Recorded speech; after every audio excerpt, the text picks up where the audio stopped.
What are you gonna do, bud? Walking down. Hey, God. All right, you want to step up a little bit? Oh. Hold on. It's still second, sir. Almost, buddy. Come on. Just like Grandpa showed you. Oh! Way to go, big boy! Harris, I need you to come behind Jonah. Thank you. And Nicholas, I need you to come behind Jonah. Hey, good throwing, Giuseppe. Go give Grandpa a high five. I almost knocked that ball. Grandpa's over there. Go give him a high five. Over here. Almost. You gotta wait. One more time. One more time. Jackson,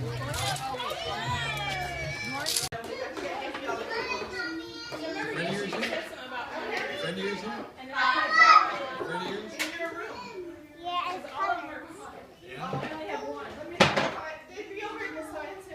What do you have, Francesca? What is today? Is today a special day? Yes, for a color time. This is Francesca's grandfather, my dad, Dan.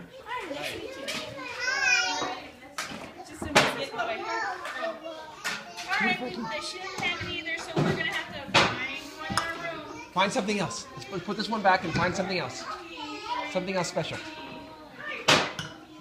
The spider went up the cloud again. Yay! Icky sticky bubble gum. Oh! Icky sticky bubble gum sticks to my. What's a stick to the? Sit down then, please. Friends, let's sit down. So I pull and I pull. Icky sticky bubble gum. Icky sticky bubble gum sticks to my. What, Daniel? What's it stick to, Daniel?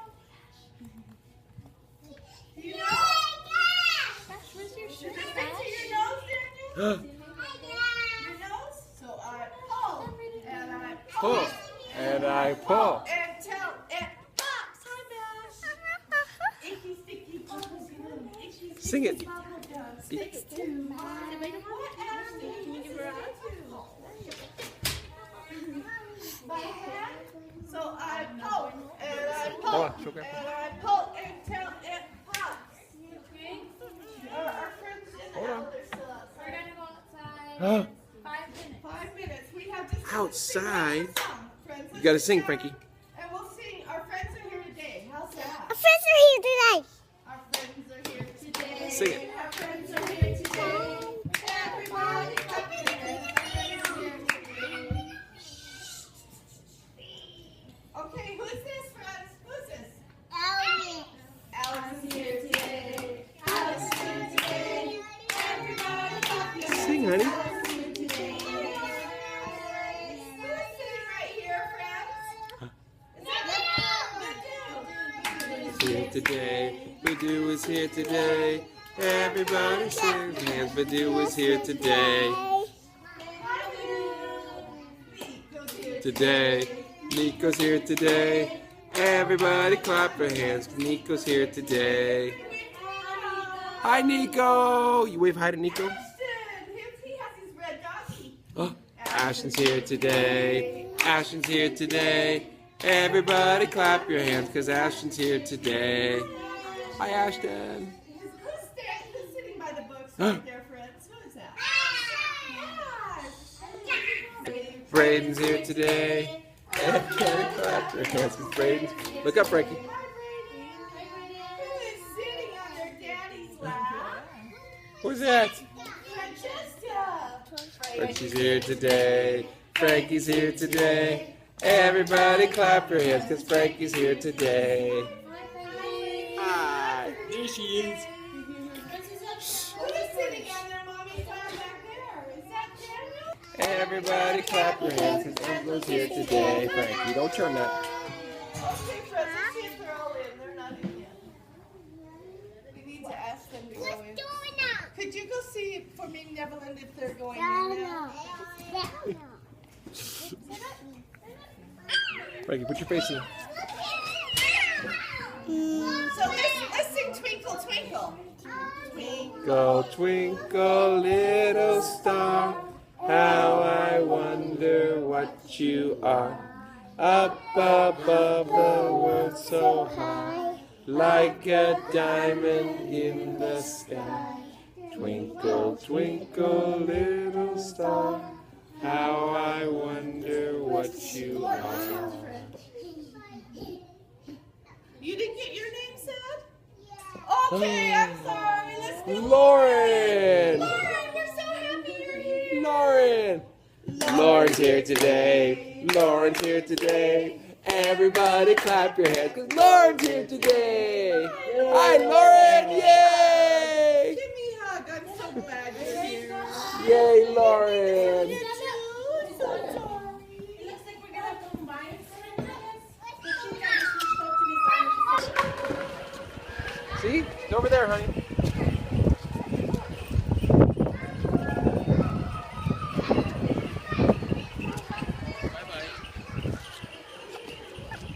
Love you, baby.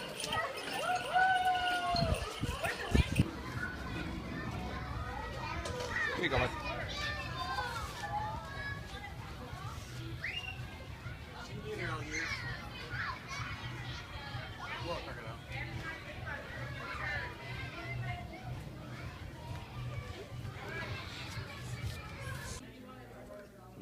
Just to keep you awake. Fair enough. All right, let's go back up and look into here. Let's take a look. Did it feel better than it normally does when you wake? Or just better from yesterday, the way it was? Yesterday for sure, maybe better than normal. Because we notice that sometimes. Sometimes that there'll be this step back, and it's, wow, it was like a really bad night. And then you wake up in the morning, it's like, you know what? But it's actually better now than it was. It's not always linear. Right. In neurology, it's what we call retracing. And simply enough, is your body has to retrace its steps. And in order to go through that, it almost has to go through the muck sometimes of going through the bad and then healing some of that stuff up. But sometimes you become more symptomatic, but then they come out of it blasting through a plateau. You know, it's like any business chart. It rarely goes straight up. You know, it usually does that as they trend upwards. It's unfortunate. But once we can figure out a way to get around that, it'll be much better. But it is the nature of the beast, so to speak. I was asking my dad and you know, warning him as a resident of the desert about his hydration, and didn't know if that might be part of it. Yeah, it was one of the other big things to say, you know, every time somebody walks into this kind of climate, you know, it's usually a conversation we have. It is hot and it is dry and it is very different than most other climates. So water intake is usually the number one reason why people will cramp.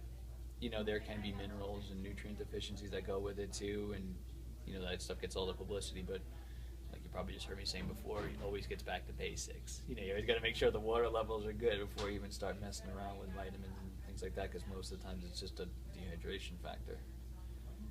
So we were both talking about yesterday, and read a little more about it in the article, which was great. But would love to hear you just kind of put it in layman's terms. What is quantum neurology? Quantum neurology, a brilliant neurological rehabilitation technique that a guy named Dr. George Gonzalez in LA came up with.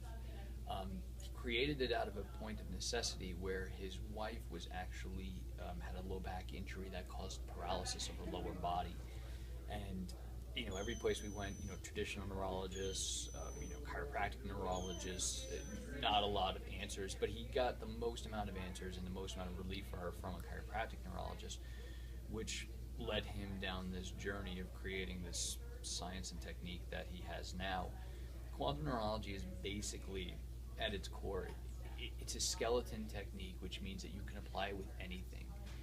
You can evaluate any nerve reaction, any nerve function in the entire body using quantum neurology, and then using a combination of vibration and light therapy, you can actually create what it does is it really creates an awareness of the brain very quickly of where there's a neurologic deficit. So when so many times, you know, the joke in natural healthcare is the body will heal until it doesn't. Part of the reason of that is a lot of the times, especially neurologically, the brain gets so disconnected from what's going on from a we talk about communication, right? So the communication gets so disconnected, the brain doesn't necessarily realize there's a problem there anymore. So what quantum neurology does is it forces the brain in a very non-invasive way to recognize that there's a problem, then using a very powerful energy medium like light therapy, because your body loves light. It absorbs light like crazy. It's the same reason that we make vitamin D through sunlight. Our bodies are made to be in sunlight so we can create different vitamins. Your body loves light. It absorbs it very easily.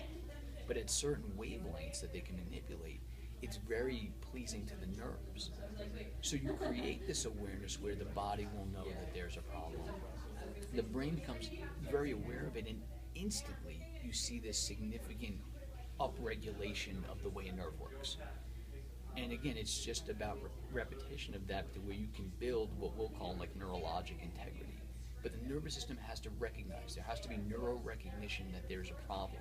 Once it is, it significantly opens the door to healing. So what quantum neurology basically did was it figured out a way to, he basically took a way to evaluate it, get the brain to recognize it, and enter in applied energy medium to expedite the results. It's genius stuff. It's levels of, I sat with him and he's become a great personal friend and a mentor, and just one of the nicest, most humble people you'll ever meet in your entire life.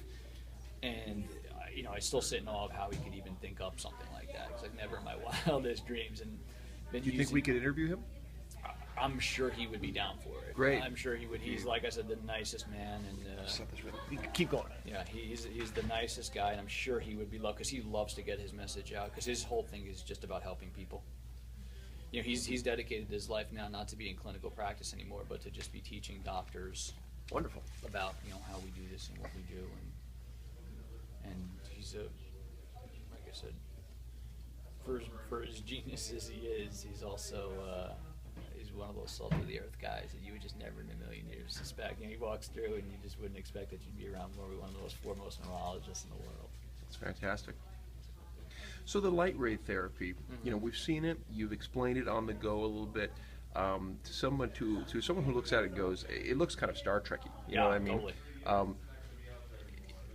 Is there more information I can look at? Because I want to look deeper into, trying to, because I'm kind of making the case for what we're doing as we're doing it. Sure, yeah. And I titled one of my first blogs, Calling All Skeptics, say, hey, come tell me why you think this is a weak bunk. Point me to your direction so I can counter it. Mm-hmm. Tell me. So. Yeah, there's two major sources from a scientific standpoint. NASA was the one who really started using the light therapy. Okay. NASA was very into light therapy for a couple of reasons, where it replaced their laser therapy. Okay. NASA replaced laser therapy with light therapy because, one, it's way more inexpensive. Lasers are significantly more expensive and significantly heavier when it comes to weight. So when you're trying to shoot an object into outer space, weight matters. Oh, yeah. Here it's like, okay, it's things to truck around a big laser. But for them, it's a huge deal because every pound matters. So that's why they went to the advent of, and they really kind of pioneered a lot of the stuff with light therapy. Then last June, I believe it was, almost a year ago now, MIT did the big study that proved that you can change genetics with light therapy. And they used it to change it with mice and things that would relate to humans. So MIT did the big research study of what we've been doing with quantum neurology forever, but MIT actually did the big research study, and I can point you to where to get both of those. But it's a lot of science. Because everything, we post the videos now. But the great thing about the blogs is I can point to the videos from there, and I can point to studies. I can point to articles, and that's why I link everything. So as people are reading, it's like I give a brief synopsis, but they can click for more, and it just helps us, expand our network of what we're doing. And anytime you can back it up with some good hard science is better. I've definitely found that. That's it. I can't just sit here and say this is my dad. I wish things were better. We're talking about one of the things I want to do. We're going to try Callaway and say, tell them what we're up to and say, my dad can swing a club, he's got pain, he's working on reducing that pain. Is there a way we can swing the club smarter maybe so he can still play the game and have less torque? And, look at his old swing because he's got video of that, shoot some new stuff, and, we're going to try to monitor that process too, which again, we'll show some before, after, and in between. Mm-hmm. So. Yeah, no, it's a great starting point. Yeah.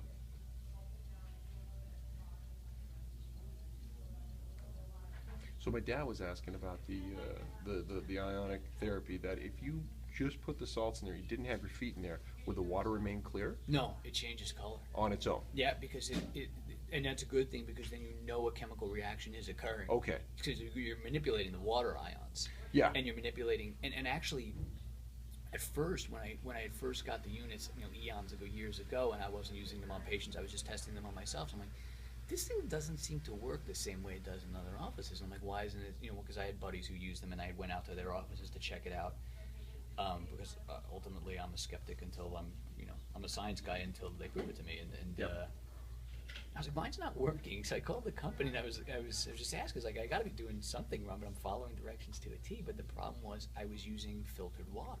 Oh. And they said, no, you can't do that because there's not enough minerals in there to actually carry the charge, which is hence why even sometimes, even though we don't use filtered water for it now, we still have to add some salt because sometimes it just depends upon the water that day. The machine will read it. If there's a lot of minerals in it, great. If there's not, then you have to dump some in there. But there is going to be a chemical reaction. If the water changed color, it didn't change colors, even if with nothing in there, we wouldn't have any kind of chemical reaction happening. That would be a bad thing. The level that it changes on top and above that is more where we'll start seeing biological activity. That's the addition of the third element, the foot. Mm-hmm. Right, feet in this case, yeah. Yeah, because we've run it. And again, skeptic till not, I've run every mode on that thing without people in it to see, but the color's always uniform because it's still just manipulating the water and the minerals. Maybe some slight variation depending upon the minerals, but it's still very, very, very uniform. So you've had a difference in based on what people's feet do to it then. You've seen different colors. Sure. Okay. And it's also based on what mode I put it on. Okay. Because manipulating the mode, you're going to get different types of biological activity. Okay. The more negative we make the water, the more biotoxins and the more chemical toxins we're going to pull out. The more positive we make the water, the more inflammation we're going to pull out. So that tarry, gunky, nasty mess like that stuff is more, biotoxins and everything else. Where that lighter, really yellowishy type of color with the foam layer on top, that's more inflammation and lymphatics. Okay. And again, that's kind of more judged off of the eye. So does that depend on where your patient is in terms of therapy as to where you make the setting? Absolutely. Okay. When we push real hard to start getting biotoxins out, then if they want to run that, you always want to make sure you're getting inflammation out. We usually run combo settings for Parkinson's. But like somebody with MS, very different because they have heavy-duty biotoxin loads. You got to focus more on getting that stuff out. Otherwise, they feel sick, they feel like they're under the weather all the time. What about for something that's not as internal, more like right now? I have to go check it out. I may have an ingrown toenail. Looks Mm-hmm. like. Would that do something for that? Because It does, that's a different process. Pulls all the inflammation So out. still okay. And again, remember, water's H2O. So if we set the bath up to neutralize the hydrogen atoms and just free up all the oxygen atoms, the oxygen atoms will go into your system. So when it binds to your water, it becomes H2O2, which is hydrogen peroxide. Which is what I've been dumping on it. Yeah. Right. So now if we can get that internally and getting your body to create more hydrogen peroxide in a safe place, it's a very safe way of doing it rather than ingesting food-grade hydrogen peroxide, which gets a little dicey. But it's just the same reason you put it on your skin to clear that infection up. You put it that, it helps to clear up infectious. Cool. All right, buddy, we're going to keep you here for just a sec. We're going to add some stuff in here.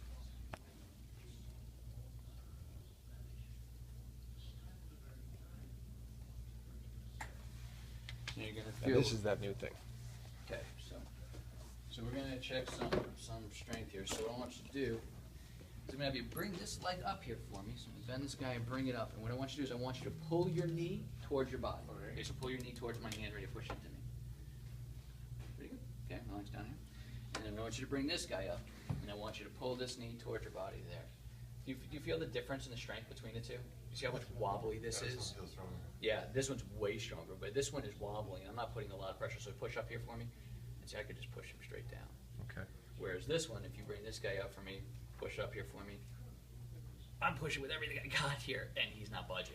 So is that a natural thing because he's right-handed? The left leg would be a little stronger, or This is neurological. Okay. So now watch. So let's play with light. okay? So if we just take the light device, let's do it this way because this will be easier. We'll use a third arm here. So if we just use the light therapy device, and we'll light over where that will become. Right here. Okay. So now bring this guy up again here for me. Now push this guy up towards your body. See this? Do you feel the difference? Yeah. It's much, much, much stronger. Just by lighting over the area of the spine where we're going to have that nerve root that's going to control that muscle. Now if we shut this off, just in there, now again if you bring this guy back up for me, so push up here for me again. See, he's still weak again. Now weak again now. Just push him straight down. So feel the difference again? Yeah. Okay, so now, if we just shine the light on it for an hour, it would change it. It would strengthen it up. So what is then the difference in how long you shine the light? I mean, is there a detriment? Is there a point of diminishing return? Nope. It would just take a certain amount of time for the nerve to upregulate enough with the light in order to create the strength here. It's basically it's building an energy, so it has to build up enough energy. But now we're going to wake the system up. When we combine it with the vibration in this, and we'll have to see how much, I'll have to talk to Gonzalez too about how much he wants of this to show, because obviously this is his technique and it costs a lot of money to learn this technique. I don't want to give too much of it away. Sure. But now watch, if we're, I'm going to tap on your belly here. Yeah. Okay, so just feel tap, tap, tap. Now I'm combining just the light and the vibration from my stand here.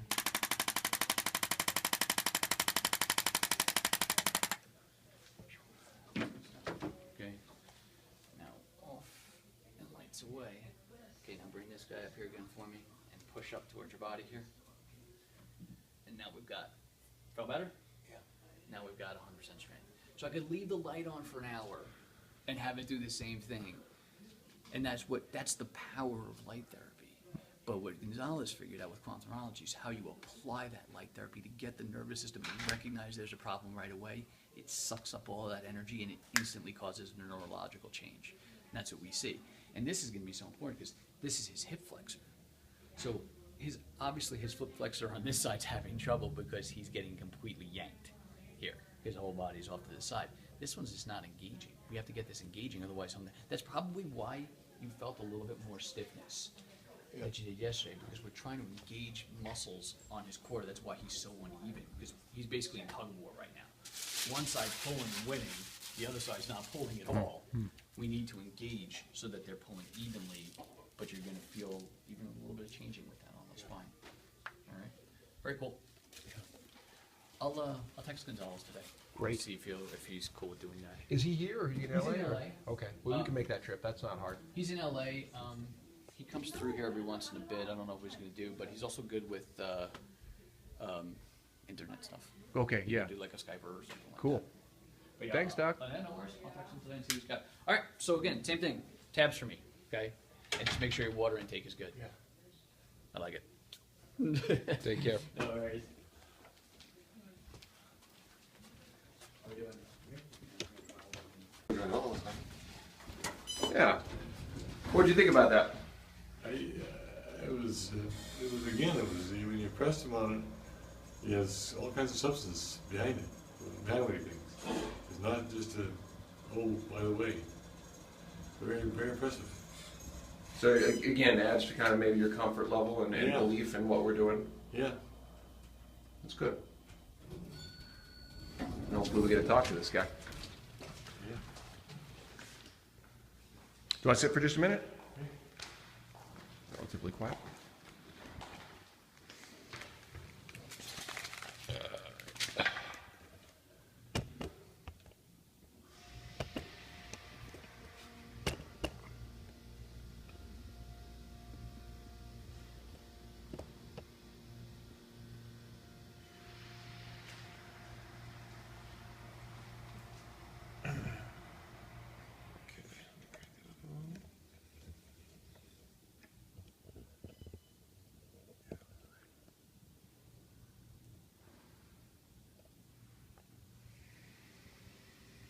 So how was the therapy this morning, Dad? It seemed like it was a little more intense. Went through it a little more when he was demonstrating the strength of my legs. I could really feel that, and what a change it made, how quick it made a change. And the information we got I thought was interesting, Yeah. and I was more credence to the story. Yeah, so it's such an interesting thing because we're exploring the cellular level. Is the idea, is the mantra, is the proposition. Same as Dr. Saputo. Right. And the idea is healthy cells, healthy body, right? Right. So I guess the question gets back to what's making the cells sick, and can I think one of the base questions we've had is how do we get this to stick? Well, how we get this sick, but basically what he's saying is we get the impediments out of the way so the body can heal itself. And that's the process we're going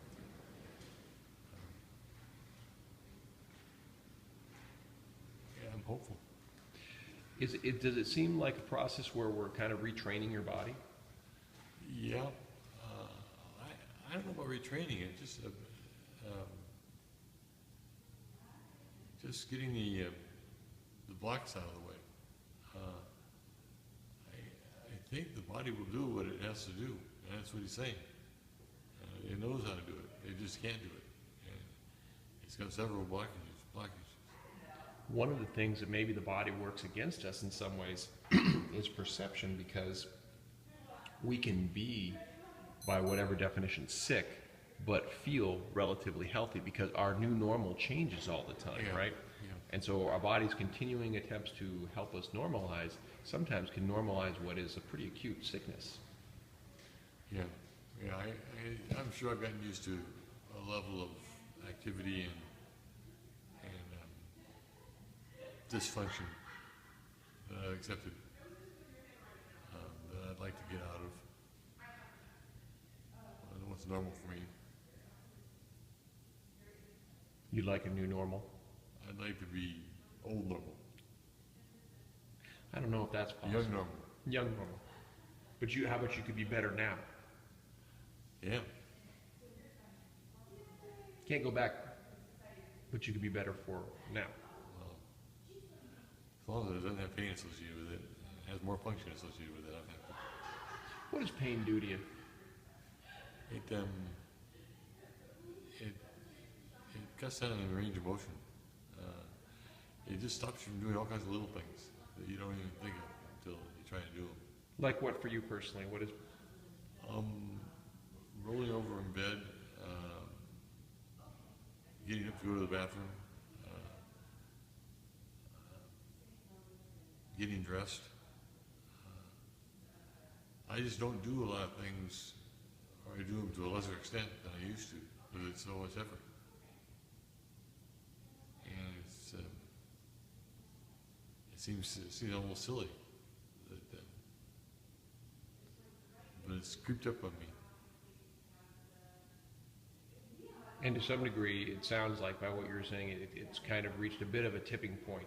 You mentioned the last couple of months where you just feel like, I don't know how much of this I can handle. Yeah, it really seemed to be a real slippery slope, much deeper one.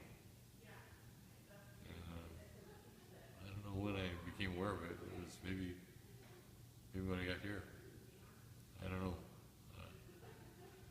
It may have been the night before I came down and just making sure I had everything. Things are not as clear in my mind as they used to be. I'm not sure of myself. So taking half a trip by myself was a kind of a jumping off point.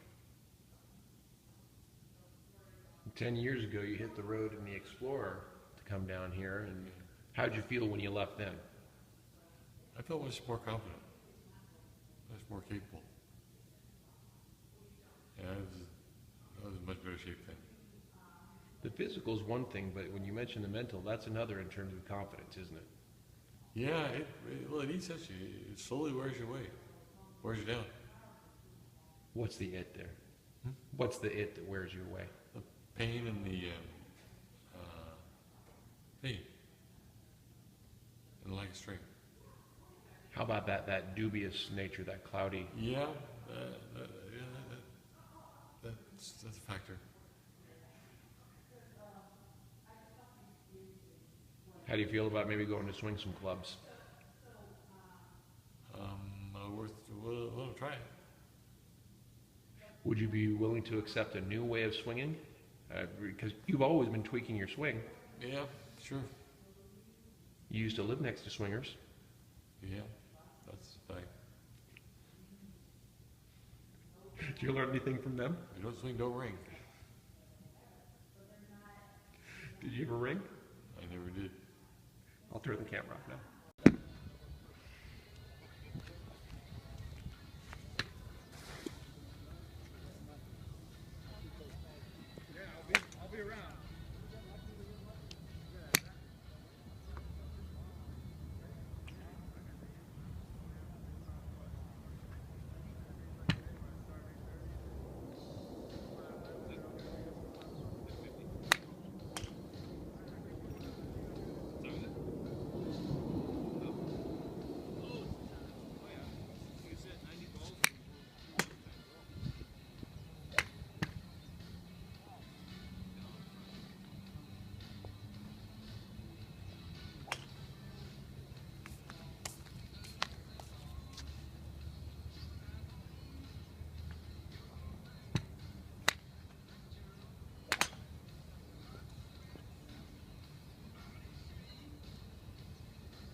going to relieve the pain.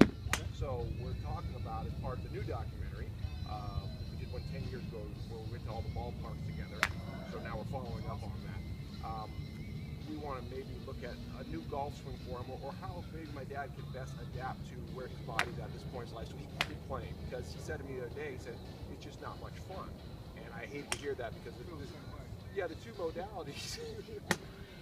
If my dad can drive and he can golf, that's quality of life for him in a lot of ways. So the idea of him losing golf is pretty scary in that regard. So we're hoping to kind of work in that regard. So that's where we're coming from. And from the documentary standpoint, would love to, this is a great place to be in shoes and tees. We're pretty close. Would love to have somebody, maybe as a subject matter expert, I could interview and talk about the process and maybe take a look at his swing and sort of things like that as we evolve over at least a 2-month, maybe 3-month process. That's what the key thing is. I'll introduce you guys to Eric. He's a director instructor there. I do it myself, but I'm leaving this facility. Sure. Unfortunately. Well, not unfortunately. I'm going back to California. Good for you. Where in California? I live in Monrovia, like Pasadena area. Yeah. But I'll be teaching there. That's great. Yeah, so I'm from there. I've done that from the other side, filming stuff out there, so I get the 15 round.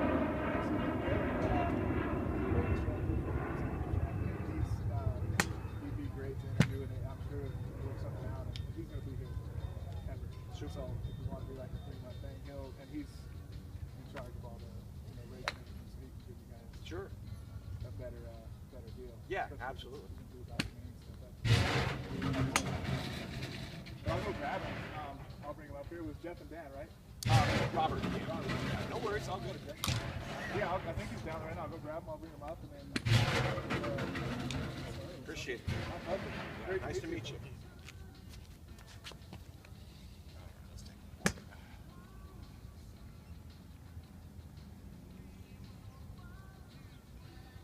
Okay, we're good.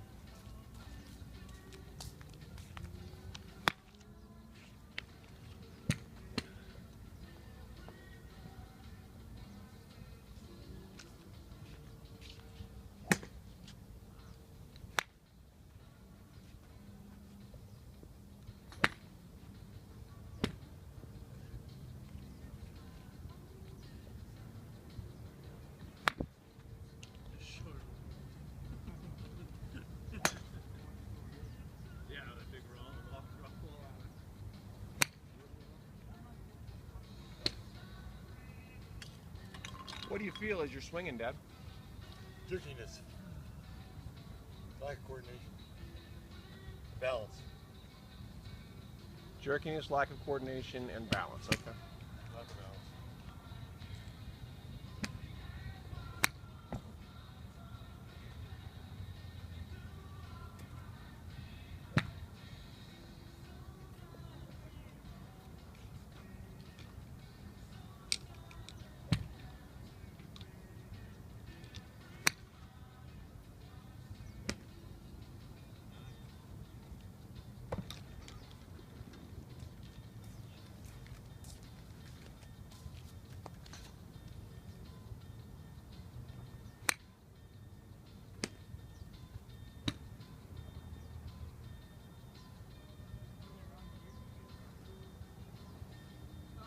Like 45 to 60.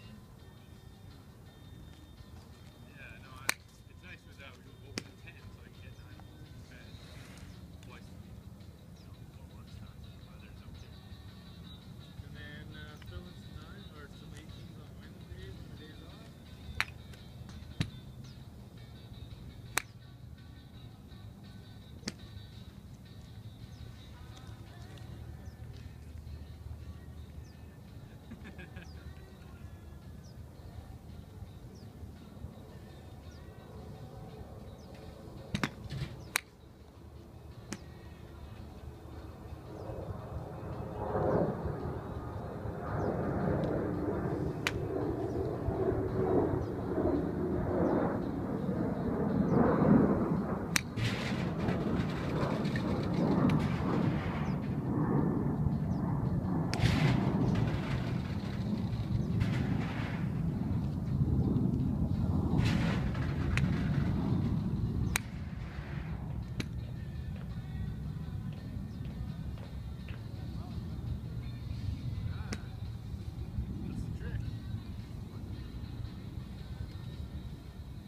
Eric, we have just a minute. Okay, super. So what are you working with here? You got a GoPro?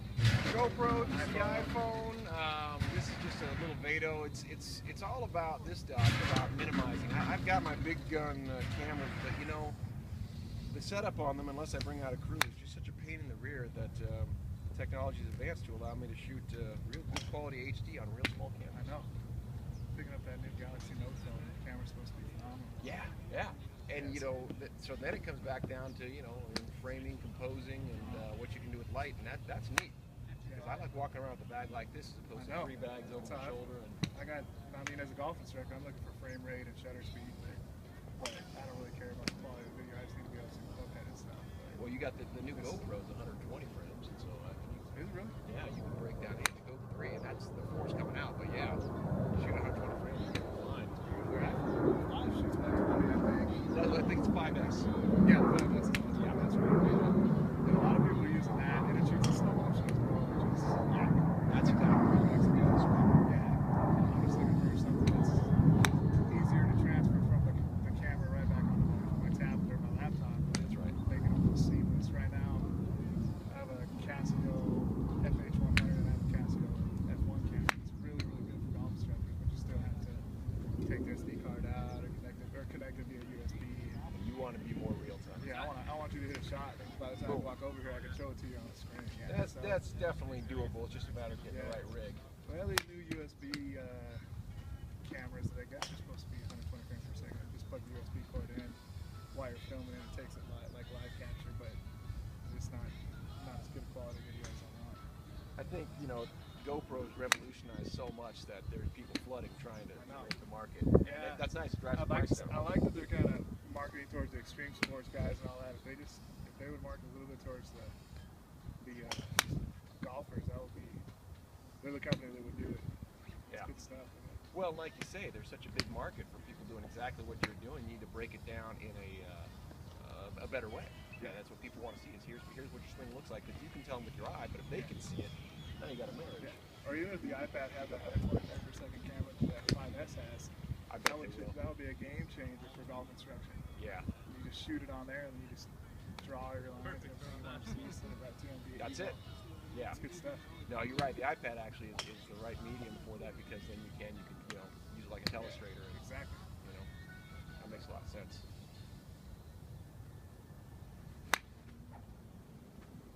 Decent golf swing. He's been playing for a long time. Yeah, there's a lot of good things in there. Yeah. A lot of good pieces. Yeah, he was saying he was feeling out of balance, a little bit jerky, and he's got video of his old swing too, which will be great. I can compare what Oh, yeah, he had absolutely. where